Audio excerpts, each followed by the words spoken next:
Sobat Ujung Bate, dalam rangka memperingati Hari Nusantara, sebuah langkah nyata diambil untuk menjaga kekayaan laut Indonesia. Balai Perikanan Budidaya Air Payau Ujung Bate bekerja sama dengan Balai Pengelola Sumber Daya Pesisir dan Laut Padang, Dinas Kelautan dan Perikanan Provinsi Aceh, serta Aceh Aquatic-io menggelar kegiatan restocking ikan kakap putih di perairan Pulau Tuan, Kecamatan Pekanbadak, Kabupaten Aceh Besar. Yuk lihat keseruan perjalanan dan pelepasan benih ikan kakap putih.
Nah, Sobat Ujung Bate, sebanyak 2024 ekor benih ikan kakap putih dilepaskan ke habitat alaminya.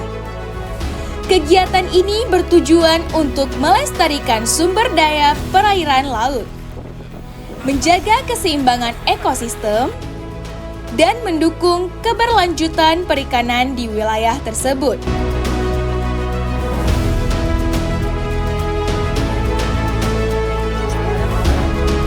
Dengan melibatkan tim ahli, proses pelepasan benih ikan dilakukan secara hati-hati, memastikan ikan dapat beradaptasi dengan lingkungan alaminya.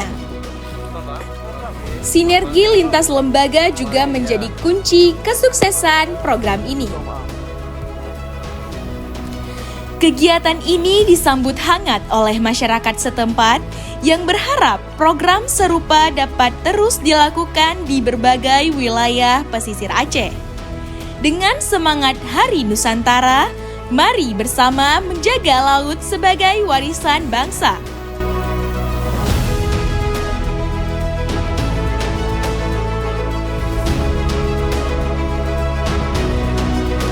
Selamat Hari Nusantara! Laut adalah masa depan kita. Bersama kita jaga warisan ini untuk generasi mendatang.